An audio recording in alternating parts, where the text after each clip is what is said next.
वो बड़ा अच्छा है कि आपने वो सवाल पूछा, क्योंकि कहीं कहा जा सकता है कि एक जिद्दी प्रवृत्ति के बालक थे। कहा जा सकता है। और अगर आपने आज पढ़ाई नहीं करी ना, तो शाम को आपको बहुत ख़राब सा लगने लगता है कि यार तूने दिन ख़राब कर दिया। साथ देने वाले 3 या 4 हो तो बहुत है इससे। डिप्रेशन का एक दौर आया, बीच में आया था, ज़्यादा तो नहीं कहूँगा, क्रेडिट तो है ही गाँव का क्रेडिट बिल्कुल है। नमस्कार, स्वागत है आप सबका कंचन टीवी पर। जैसे कि आपको पता है, हम आपको कभी ना कभी किसी ऐसी शख्सियत से मिलाते हैं जिनका परिवेश होता है ग्रामीण, या वो बहुत ही छोटे से पायदान से उठकर और बहुत बड़े ही ऊंचे मुकाम पर पहुंचते हैं। उसी क्रम में आज हम पहुंचे हैं सफीदों के गांव हरिगढ़ में। सबसे पहले मैं बता दूं, यशपाल कंचन मेरा नाम है और आप देख रहे हैं कंचन टीवी। यश नाम अपने आप में एक ख्याति का नाम है। और आज जो हमारे मेहमान हैं, जो हमारे साथ आज जिनके साथ हम बात करने वाले हैं, वो यशदीप न्यायिक सेवा में पूरे भारत में पहला स्थान प्राप्त करने वाले ग्रामीण क्षेत्र के इकलौते व्यक्ति हैं जिन्होंने बहुत बड़ा नाम कमाया है। और उन्हीं से आज बात करने के लिए हम पहुंचे हैं गांव हरिगढ़ में। सबसे पहले स्वागत है यशदीप जी आपका। बहुत बहुत धन्यवाद, आप आए, आपने समय निकाला ये कवर करने के लिए। शुरुआत से ही आप जुड़े हुए हैं, तो उसके लिए बहुत बहुत धन्यवाद। यशदीप जी, आप भी यश हैं, हम भी यश हैं। बड़ी खुशी हुई आज आपसे मिलके। और आपने जो यश अपने नाम को सार्थक किया है, बहुत ही बड़ा काम किया आपने। एक जज के तौर पर आज पहली बार जब हरिगढ़ गांव, अपने पैतृक गांव में आप आए, तो कैसा महसूस कर रहे हैं? आना तो आज से पहले बहुत बार हुआ है गांव में। जब बचपन में हालांकि बाहर चले गए थे, पापा की जो जॉब थी उसके कारण हम बाहर चले गए थे, लेकिन हर साल गर्मी की छुट्टियों में 1 महीना 1.5 महीने के लिए यहाँ पे आना, उसके बाद सर्दियों में भी आते थे। तो शायद हज़ारों बार यहाँ आना हुआ है, लेकिन जो आज जो खुशी है आने की, इस जैसा शायद से इससे पहले कभी ये एहसास नहीं हुआ, शायद आगे होगा भी नहीं। तो ये है कि अपने गांव में जहाँ पे आप पैदा हुए हो, वहाँ पे जो लोग हैं। अब शहर में क्या होता है कि आप अपने परिवार से बाहर निकलते हो तो फिर कोई परिवार वाला जो फीलिंग होती है वो बाहर नहीं मिलती आपको। यहाँ तो गांव में आ जाओ तो यहाँ तो पूरा गांव एक परिवार जैसा लगता है। सब लोग इस तरीके से आपसे बात करते हैं, इससे मिलते हैं। तो जो ये आना है, बहुत बहुत खुशी हुई है, और शायद इसी के लिए सारी मेहनत की जा रही थी, आज तो ऐसा लग रहा है। बिल्कुल बिल्कुल बिल्कुल, बड़ा अच्छा लगता है। देखिए, आपने भी पूरे गांव को, अपने परिवार को, अपने पूरे गांव को, अपने शहर को, अपने पूरे हलके को एक मौका दिया, अपने पूरे ज़िले को नाम चमकाया है आपने। एक बच्चे के तौर पर, जब एक स्टूडेंट के तौर पर आप पढ़ते थे, तो क्या कभी आपको लगा था कि आप इतना बड़ा काम कर जाएंगे? सोचा ज़रूर था, ये तो नहीं कहूँगा कि बिना सोचे तो हो भी नहीं पाता, क्योंकि आपका थोड़ा सा एक कहावत होती है कि आप अगर चांद की तरफ देखोगे तो शायद कहीं ना कहीं सितारों में खुद को पालोगे कुछ वक्त के बाद। तो सोच थोड़ा सा जहाँ आप हो उससे कुछ 10 कदम आगे ही रखनी पड़ती है, तभी वो तय करने का एक वो कानून में हमें पढ़ाया जाता है कि जो आपकी जो क्रिमिनल में हम एक इंटेंशन नाम की चीज़ पढ़ते हैं कि आप अगर किसी को मारना चाहते हो तो आपकी जो वो इच्छा है उसका पता लगाने के लिए कानून क्या करता है, वो आपकी एक्टिविटी देखता है कि आप उसको करने के लिए क्या कर रहे हो, आप क्या कदम उठा रहे हो। तो वही बात है, सपना आप जिस लेवल का आप देखते हो, नेचुरल सी बात है कि आपकी जो दिन प्रतिदिन की जो एक्टिविटी है वो सपने के हिसाब से ढल जाती है। और जब तक वो नहीं ढलेगी तब तक वहाँ पहुँचना भी मुश्किल हो जाता है। तो ये तो नहीं कहूँगा कि नहीं सोचा था, लेकिन इतना था कि परिवार में कोई इस फील्ड में है नहीं, और इतनी गाइडेंस भी नहीं थी कि क्या किया जाए। और शायद यही कारण था कि शुरू में डिफेंस में जाने का विचार था, उसके बाद साइंस से बीएससी की पढ़ाई करी, उसके बाद साइंस से लॉ में आ गए।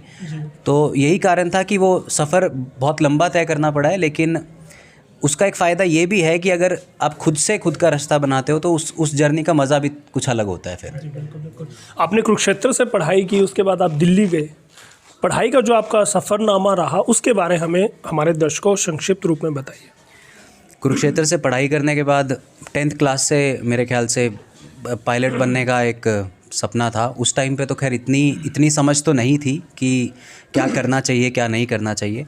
बड़े भाई साइंस उसमें थे तो वो अपना जनरली बीटेक वाली डायरेक्शन में चले गए थे, तो मेरा पायलट बनने का था। हालांकि साइंस स्ट्रीम थी मेरे पास, तो वो सही जा रहा था। एनडीए का एग्ज़ाम भी क्लियर हुआ, उसके बाद इंटरव्यू हुआ था, पायलट के लिए इंटरव्यू भी क्लियर हो गया था।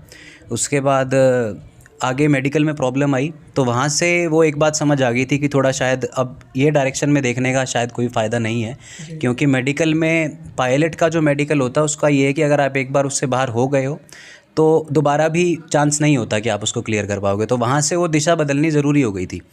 तो उस टाइम पे तो कुछ समझ नहीं आ रहा था, बट इतना मुझे याद है कि दिल्ली से वापस आते हुए मैंने ऐसे ही आखिरी जो रिजेक्शन हुआ था वो दिल्ली से हुआ था, ये बेस हॉस्पिटल धौला कुआं से। तो वहाँ से वापस आते हुए ऐसे ही पापा से बात कर रहा था, तो मैंने उनको बोला कि मैं दिल्ली में ही आऊँगा, तो क्योंकि आगे की पढ़ाई यहीं से करूँगा मैं, मुझे लग रहा है यहाँ पे कुछ अच्छा कर सकता हूँ। तो अब उन्होंने भी उस वक्त तो उनको लगा था कि ये मायूस है तो इसको मना नहीं करना चाहिए, तो उसमें उन्होंने मान लिया कि चलो ठीक है। उन्होंने तो सपोर्ट किया था उस वक्त। हाँ, उन्होंने सपोर्ट किया। उसके बाद आपके मन में कुछ और चल रहा था उस वक्त? हाँ, इतना सोचा नहीं था उस वक्त। विचार ये था कि आगे चल के एक यूनिफॉर्म की तरफ एक वो था, झुकाव था, तो आगे चल के आईपीएस का वो देखेंगे, ऐसा विचार था। और उसके बाद दिल्ली आए, तो उसके बाद बीएससी में एडमिशन लिया 2013 में। 13 से उसके बाद 16 तक दिल्ली यूनिवर्सिटी से ही बीएससी की पढ़ाई करी। और उसी के बीच में डिबेट करना शुरू कर दिया, लिखना शुरू कर दिया। कॉम्पिटिशन्स होते थे, उनमें पार्टिसिपेट करने लगे, जीतने लगे। शुरू में तो बहुत हारे शुरू में, उसके बाद धीरे धीरे जीतना शुरू हुए तो कॉन्फिडेंस आना शुरू हुआ। तो बाद में ऐसा हो गया था कि इंग्लिश की जो डिबेटिंग सोसाइटी होती है कॉलेज की, उसके प्रेसिडेंट भी बना, उसको भी चलाया 1 साल तक। और उस दौरान एक वो रुझान जो है वो थोड़ा सा कानून की तरफ, संविधान की तरफ, इन चीज़ों की समझ बढ़ने लगी। सोसाइटी का स्ट्रक्चर है, समाज में क्या हो रहा है क्या नहीं हो रहा है। तो इस कारण से उसके बाद आगे जाके लॉ की तरफ थोड़ा सा झुकाव हो गया। तो तब फिर एक और फैसला लिया।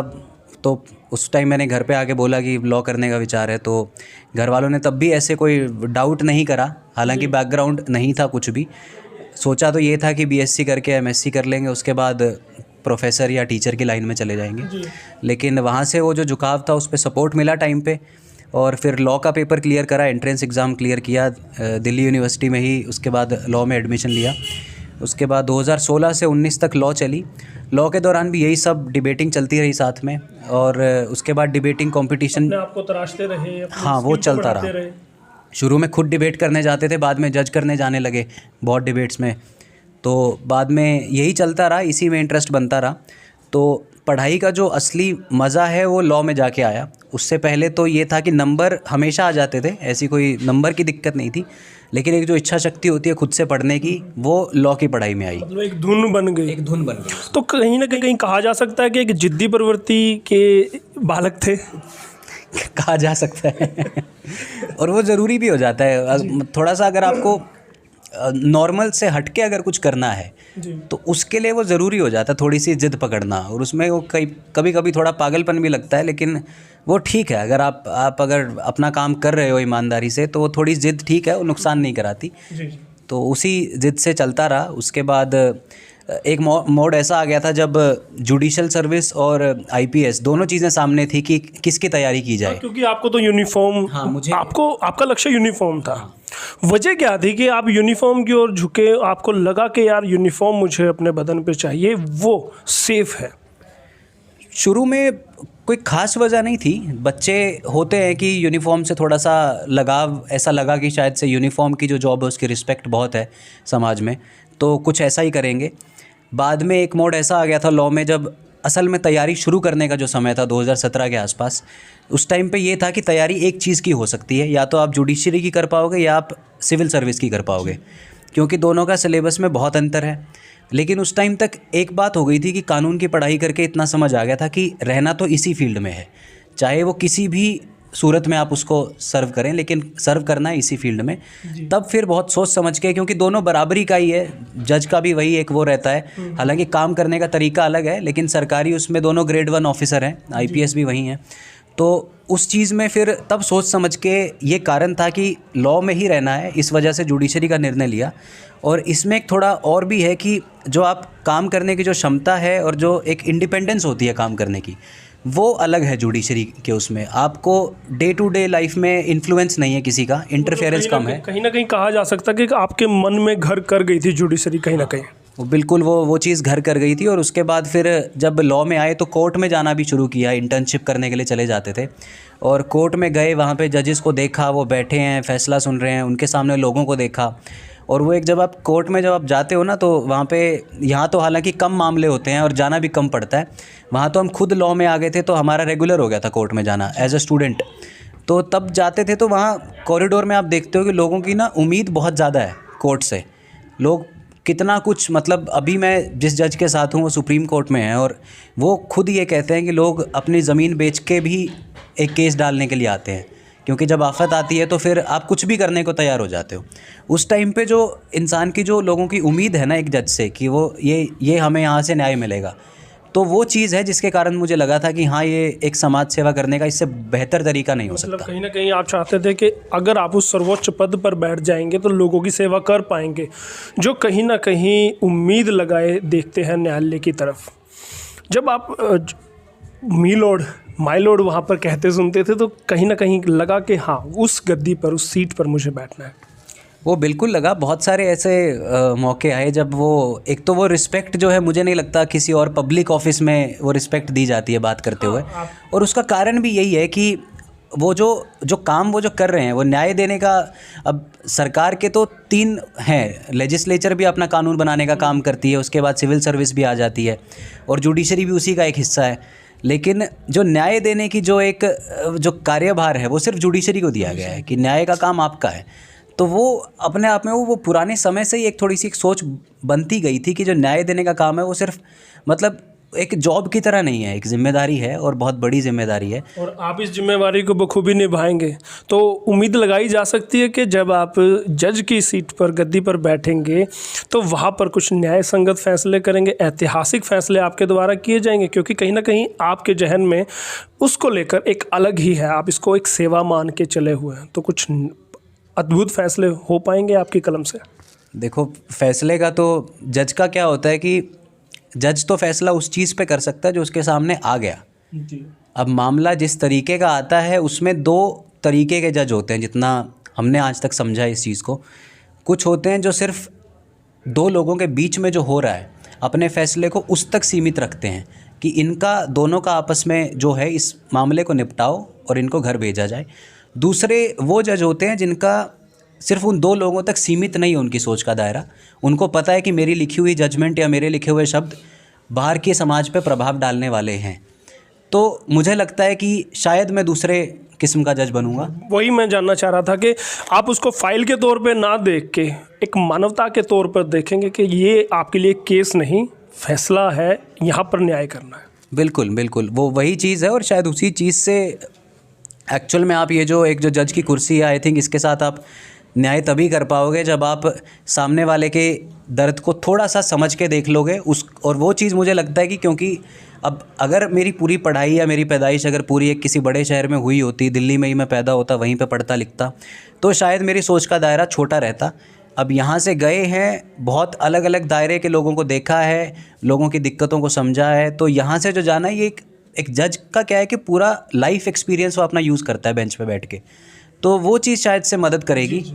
कहीं ना कहीं अपने गांव को भी आप क्रेडिट देंगे जज साहब। बिल्कुल, क्रेडिट तो है ही, और गांव का क्रेडिट बिल्कुल है, क्योंकि उसका बहुत जगह हैं, बहुत मौके हैं जिन पे आपको आगे बढ़ने की एक, जब आप तैयारी करते हो ना तो बीच में ऐसा समय आ जाता है जब आपको लगता है कि छोड़ो यार, नौकरियां तो और भी हैं। अब काम करने को अगर सिर्फ पैसा कमाना ही मकसद है तो तरीके तो बहुत हैं। ऐसा नहीं है कि आप क्यों रात दिन एक करना है, क्यों इतनी मेहनत करनी है, बीच में ऐसे वो आ जाते हैं, मतलब मोमेंट आते हैं। उसी पर आना चाहता है। देखिएगा, आज की यशदीप को एक जज, यशदीप को हर कोई देख रहा है, वाही कर रहा है। मैं उस पर ना जाकर उस दौर को, उस वक्त को आपसे जानना चाहता हूं जब आप एनडीए में, रिजेक्शन तो खैर मैं नहीं कहूँगा, लेकिन वहाँ से आप बिल्कुल कामयाबी के करीब जाकर फिसल गए थे।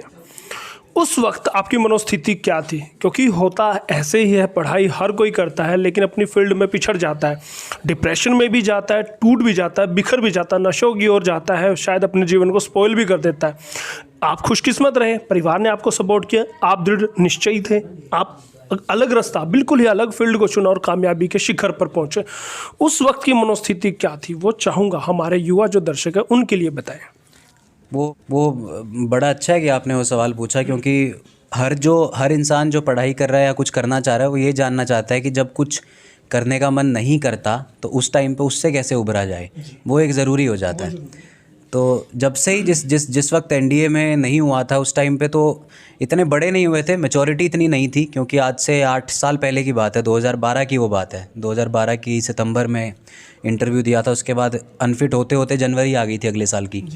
तो उस वक्त तो ऐसा लगा था कि अब तो कुछ कुछ खास तो करने का बचा नहीं जीवन में, क्योंकि उस टाइम पे मुझे याद है मैंने बड़े भाई से बात करी थी और उस टाइम में बीटेक में मेरा एडमिशन था, जिसको छोड़ करके मैं दिल्ली गया था और वहाँ फ़ीस भी भरी जा चुकी थी, एक सेमेस्टर भी हो चुका था वहाँ पे। तब तो ऐसे था कि बीटेक करते हैं और उसके बाद कोई कंपनी में प्लेसमेंट हो जाएगी और अपना ठीक है, मतलब एक अच्छी ज़िंदगी जी सकते हैं। हाँ, अपना एक ठीक सी ज़िंदगी जी सकते हैं।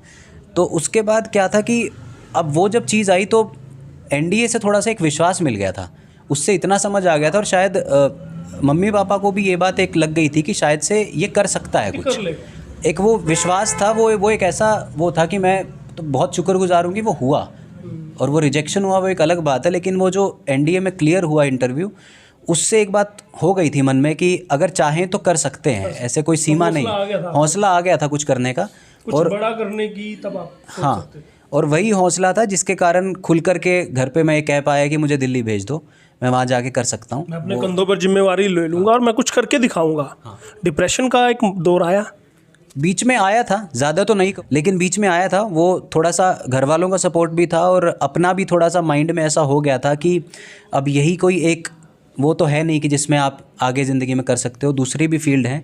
वो मैं कहूँगा थोड़ा सा एक ऐसा टाइम होता है जिस पे आपको खुद को समझाना ही पड़ता है, ऑप्शन कुछ नहीं होता। उस वक्त सबसे ज़्यादा मदद किसने की उस दौर से निकलने में? मम्मी पापा ने ही करी जितना भी, क्योंकि दोस्तों का उस टाइम पे जो +1 +2 जो वो उम्र के बच्चे होते हैं, 17-18 साल की उम्र होती है, उस टाइम पे दोस्त नहीं आपको इतना समझ पाते कि इमोशनल चीज़ें क्या होती हैं या माइंड के ऊपर, और आप खुद भी शायद नहीं समझ पाते। घर वालों का था, खूब सपोर्ट रहा घर वालों का, और सबसे बड़ा सपोर्ट मैं कहूँगा वो इतना ही था कि विश्वास कर लिया। अगर मुझे ये लगता कि मैं दिल्ली जाना चाहता हूँ लेकिन घर वाले कहते नहीं तू यहीं रह के कर, तो शायद मुझे ये लगता कि इनका मेरे ऊपर से विश्वास उठ गया है, बिखर जाते। तो वो चीज़ नहीं आने दी। तो सबसे बड़ा तो उन्हीं का था, जिसके कारण अब वो डिप्रेशन वाली चीज़ ज़्यादा दिमाग में बैठ नहीं पाई, बैठने से पहले वो संभल गई, मैं तो इतना कहूँगा। आज दोस्तों का आपने जिक्र किया, अक्सर होता है कि जो पढ़ाकू होते हैं, पढ़ाई के जो कीड़े होते हैं, जैसा माफ़ कीजिएगा मैं आपके लिए शब्द इस्तेमाल कर रहा हूँ, पढ़ाई के जो होते हैं कीड़े, उनके दोस्तों का दायरा बहुत सीमित होता है। हमारे जज साहब के कितने मित्र हैं? 3 या 4 होंगे गिनती के। मतलब मैं सही था कहीं ना कहीं। और पिछले 8 साल से यही 3 या 4 हैं। एक मित्र हैं वो स्कूल के वक्त से साथ हैं, और बाकी 2 या 3 हैं जो दिल्ली में जाने के बाद बने थे। अब जान पहचान तो इतनी है कि मतलब हर कोई जानता ही है वहाँ पे, हर कोई आपसे जान पहचान करना चाहेगा अब तो। वो पहले से भी हो गई थी। थोड़ा डिबेटिंग के कारण क्या था कि अब दिल्ली यूनिवर्सिटी के अंदर 65-70 कॉलेज आते हैं, अब उसमें लगभग सभी में जाना होता था। कंपटीशन जहाँ भी हो रहा है तो हम चले जाया करते थे वहाँ करने, पार्टिसिपेट, जीतते थे हारते थे, लेकिन लोगों से मिलना होता था। अब उसमें क्या है कि जान पहचान तो बहुत हो गई थी, लेकिन वो भी शायद से नेचर भी कुछ ऐसा रहा है शुरू से कि ज़्यादा जान पहचान होना एक अलग बात है, लेकिन वो दोस्ती वाली चीज़ वो बहुत ज़्यादा नहीं कभी भी बढ़ी, नहीं कभी बहुत ज़्यादा नहीं। 3 या 4 लोग हैं वही हैं, और साथ देने वाले 3 या 4 हो तो बहुत है, इससे ज़्यादा सेना के समान हो जाते हैं। अब अगर कोई युवा अगर चाहे कि वो कामयाबी के शिखर पे जाए, वो किसी भी फील्ड में हो, तो उसके लिए क्या टिप्स आप देना चाहेंगे? टिप्स तो देखो ये है कि सबसे पहली जो एक सबसे डिफ़िकल्ट चीज़ होती है ना जो बच्चों के लिए, वो ये है ये जानना कि मेरे को करना क्या है। क्योंकि मुझे पता है कि इस चीज़ से मैं गुजरा हूँ। शुरू में यहाँ गए वहाँ गए, साइंस में ले लिया, साइंस से लॉ में आ गए, लॉ में आने के बाद सोचा कि अब आईएएस की आईपीएस की तैयारी करें या जज बनने की तैयारी करें। तो वो चीज़ें हैं, गाइडेंस नहीं थी पीछे से। कुछ लोग हैं जिनकी फैमिली में अगर लोग हैं तो वो टाइम पे मौके पे आपको बता देते हैं कि भाई ये काम कर लो, ये ठीक है। अब यहाँ गाइडेंस नहीं थी, उसके कारण थोड़ा सा हो सकता है सफ़र लंबा भी हो गया, लेकिन वो चीज़ है कि आपको सबसे पहले ये देखना है कि आप करना क्या चाहते हो, बने किसके लिए। और दूसरी बात, वो जो फैसला है ना उसके पीछे आपके पास एक कारण होना चाहिए। आप ऐसे नहीं कि हवा में आप सोच लें कि नहीं मुझे तो ये बनना है। क्यों बनना है आपको पता होना है। आप खुद से एक सवाल पूछ के देखो आपको क्यों बनना है। तो अगर उसके पीछे आपके पास कोई मोटिवेशन नहीं है ना, तो आप बीच में कहीं ना कहीं रुक जाओगे। तो शुरुआत करना तो वो जोश बड़ा आसान होता है। शुरू में हम सोच लेते हैं कि चलो यार इसकी तैयारी की जाए, सारी किताब मंगा ली जितनी भी आती हैं, कोचिंग भी ज्वाइन कर ली, पैसे भर दिए, सारे काम कर लिए, 6 महीने बाद वो ख़त्म हो जाती है चीज़। तो सबसे ज़रूरी है कि वो कौन सी चीज़ें हैं जो आपको आगे बढ़ाने में मदद करती हैं। जिस दिन आप बैठ जाना चाहते हो उस दिन खड़ा करने के लिए कौन सी चीज़ है जो आपको मजबूर कर रही है। तो अगर आपका एम जब तक इस किस्म का नहीं है ना, तब तक एंड तक पहुंचने में बहुत दिक्कत आती है। मुश्किल आएगी, बिल्कुल। आपने बड़ा एक लंबा सफ़र तय किया है, जाहिर सी बात रही होगी हम जब भी थकते हैं, उबाऊ होते हैं, तो हम एंटरटेनमेंट के लिए कुछ ना कुछ करते हैं। हो सकता है कि हम गेम खेलते हों, इंटरनेट पे सर्फिंग करते हैं, दोस्तों के साथ निकल जाते हैं, पिक्चर देखने जाते हैं। जज साहब अपने एंटरटेनमेंट के लिए पढ़ाई के दौरान क्या करते थे? ऐसा तो कुछ नहीं कहूँगा कि बहुत ज़्यादा खुद को बांध के पढ़ाई करी है, मैंने ऐसा कभी नहीं किया सच बताऊँ तो। क्योंकि और ये बहुत सोचा समझा फ़ैसला था। हो सकता है आपको समय लंबा लगे, क्योंकि कानून की पढ़ाई ऐसी है कि आप, ऐसा नहीं है कि आप एक धारा को रट लेंगे और उससे आपका काम चल जाएगा। उसमें क्या है कि वो आपको हर दिन एक चीज़ बैठानी है और आपको हर दिन उस चीज़ को समाज से कनेक्ट भी करके देखना है। तो उसके बीच में ज़रूरी था और भी चीज़ें करता रहा। बीच में कभी फ़िल्म देखने चले जाते थे, कभी कहीं घूमने चले जाते थे। मैं ट्रैवल का भी बहुत शौकीन था। मैं ट्रैवल हमेशा, मुझे आई थिंक कोचिंग लेने के बाद से बंद कर दिया था, क्योंकि कोचिंग 6 के 6 दिन रहती थी, तब तो फुर्सत नहीं मिली। और ऐसा डिसिप्लिन मेरा नहीं था कि मैं कोचिंग की क्लास छोड़ के कहीं जाऊं। तो मैंने छुट्टी शायद ही 1 या 2 दिन की ली होगी 1.5 साल की कोचिंग में। तो मैं डेली जाता था, कभी नहीं छोड़ी मैंने क्लास। बीच में बस ये था कि वहाँ पे अब दिल्ली से बाहर जाना तो बंद हो गया था। पहले तो ट्रैवल कर लिया करते थे, उसके बाद फिल्म वगैरह देखने चले गए। बाकी किताबों का मुझे बहुत शौक़ था। मेरे लिए तो जो लॉ से अलग जो किताबें हैं, हिस्ट्री पे पढ़ना, पॉलिटिक्स पे पढ़ना, इन चीज़ों का शौक़ था। ये किताबें ही एंटरटेनमेंट करती थी मेरा। वो रिफ्रेश करती रहती थी, रिफ्रेश करती रहती थी, बिल्कुल करती रहती थी। दोस्तों से बात कर लेना, कभी चाय पे बैठ गए, वहाँ दोस्तों से मुलाकात कर लेना, टीवी देख लेना, कुछ कोई अच्छी फिल्म है। हालांकि मुझे ज़्यादा शौक़ नहीं है, सोचता मैं बहुत हूँ कि ये भी देखना है वो भी देखना है, मुझसे हो नहीं पाता। थोड़ा सा एक मन में, और ये एक अच्छी चीज़ है, क्योंकि मुझे ऐसा लगता है कि आपके मन में ना एक वो गिल्ट आ जाती है। अगर आपने आज पढ़ाई नहीं करी ना, तो शाम को आपको बहुत ख़राब सा लगने लगता है कि यार तूने दिन ख़राब कर दिया अपना। तो वो चीज़ भी ज़रूरी है, क्योंकि ऐसे दिन आते हैं जिस दिन आपको वक्त नहीं मिलता। कोई हो सकता है फैमिली में या आपको किसी फंक्शन में जाना पड़ जाए, लेकिन वो शाम को ना थोड़ी सी वो चुभनी चाहिए वो चीज़। जब तक वो नहीं चुभेगी ना, तो अगले दिन फिर आप और ज़्यादा नहीं पढ़ोगे। तो थोड़ी सी चुभती रहे तो ठीक है। बीच बीच में सब करते रहो, ऐसा कुछ नहीं है कि सब छोड़ के, क्योंकि आजकल हताश होने के भी तरीके बहुत हैं। और मुझे पता नहीं क्यों सोशल मीडिया और इंटरनेट के कारण क्या हो गया कि लोगों को ना दूसरों को आगे बढ़ते देख के थोड़ी हीन भावना बड़ी जल्दी आ जाती है। बच्चे थोड़ा सा ना मोटिवेशन डाउन हो जाता है कि यार दोस्त तो आगे निकल गए, मैं यहीं रह गया। बिल्कुल। तो इसलिए ज़रूरी है। उसी पर जज साहब आने वाला था। इंटरनेट एक बहुत बड़ी बाधा है आज के वक्त। जब युवा पढ़ाई के वक्त पर अगर इंटरनेट का वो मदद लेते हैं अपनी पढ़ाई में, लेकिन जब वो वहाँ पर जाते हैं तो उसमें इतना उलझ जाते हैं, एंटरटेनिंग इतना होता है कि वहाँ टाइम वो स्पॉइल कर देते हैं। इससे बचने का क्या तरीका है? इंटरनेट का मैं बहुत ईमानदारी से बताऊं तो 1-2 तरीके के यूज़ हैं। अब मैं फ़ेसबुक पे भी जब तक था, तो आधे दिन ऐसे आते थे, अगर मुझसे कोई दोस्त पूछ लेता था कि तूने वो खबर पढ़ी, ऐसा हुआ है, करंट अफेयर्स के बारे में कुछ पूछ ले, मुझे पता होता था। हालांकि हो सकता है मैंने पिछले 2 दिन का अखबार पढ़ा भी ना हो। उसका एक कारण ये था कि जितना मैं इंटरनेट यूज़ करता था, अगर मैं अपना फ़ेसबुक आज भी खोल के देखूँगा तो उसमें सिवाय न्यूज़ के कुछ नहीं मिलेगा। तो वो आपके ऊपर है कि आप इंटरनेट का यूज़ किस तरीके से कर रहे हो। इंटरनेट अपने आप में हाँ, मैं अपडेट रहने के लिए करता था। इंटरनेट में दोनों चीज़ें हैं।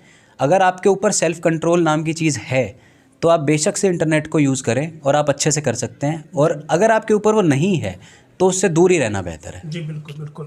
बहुत लंबी बातचीत आपसे हुई, बड़ा अच्छा लगा, और हमारे दर्शकों को भी जाहिर सी बात है अच्छा लगा होगा। अब मैं चलते चलते चाहूँगा कंचन टीवी के माध्यम से हमारे दर्शकों को क्या संदेश आप देना चाहेंगे? संदेश इतना सा है कि अगर कोई मन में है कुछ करने का, कुछ ख्याल है, तो सबसे पहले तो एक माइंड में प्लान होना ज़रूरी है। और दूसरी बात यह है कि अगर खुद से ईमानदार रहोगे तो पहुंच सकते हो। किसी को दिखाने के लिए कभी पढ़ाई मत करना, क्योंकि वो हो नहीं पाती, वो सिर्फ दिखावे की पढ़ाई होती है, चाहे वो घर वाले हों चाहे दूसरे हों। खुद से ईमानदार रहो। और आसपास का, अगर आप किसी ऐसे समाज में हो जिसमें आपको लगता है कि आसपास मेरे कोई भी नहीं है जो इस मुकाम तक पहुंचा है, तो मैं तो ये समझता हूँ कि वो चीज़ आपको आगे धक्का मारने में मदद करती है, ना कि पीछे खींचने में। तो उससे निकलने की जो एक वो होती है ना कि मुझे इससे निकल के कुछ एक बेटर, उसमें कल को मेरी फ्यूचर की जो जनरेशन्स आएंगी वो एक अच्छा देखेंगी, तो वो एक चीज़ है, वो आपको बार बार आगे वो करती रहती है। और अभी हम यहाँ हैं तो कल को हो सकता है आगे की जनरेशन्स और भी आगे जाएंगी। लिमिट कुछ नहीं है, बस ईमानदारी से करते रहें और कुछ। बहुत बहुत धन्यवाद यशदीप जी आपका कंचन टीवी से बात करने के लिए। Thank you. जी।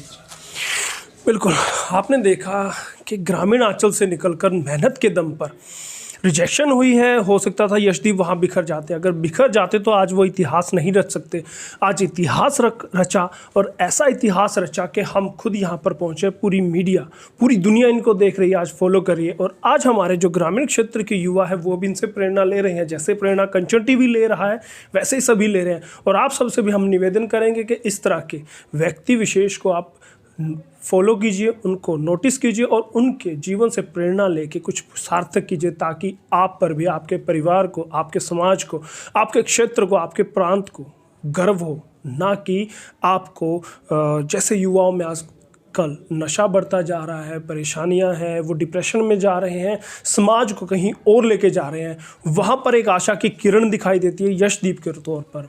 और बहुत बहुत धन्यवाद मैं करना चाहूँगा हर एक दर्शक का जो इस वीडियो को देख रहा है, और शेयर जरूर कीजिएगा। अगर हमारे शेयरिंग से, हमारे इस इंटरव्यू से, यशदीप की कहानी से अगर एक भी व्यक्ति प्रेरणा लेके अपने जीवन को सार्थक कर पाए तो आपका और हमारा ये काम सफल हुआ। बहुत बहुत धन्यवाद। मैं आपका दोस्त, आपका होस्ट यशपाल कंचन।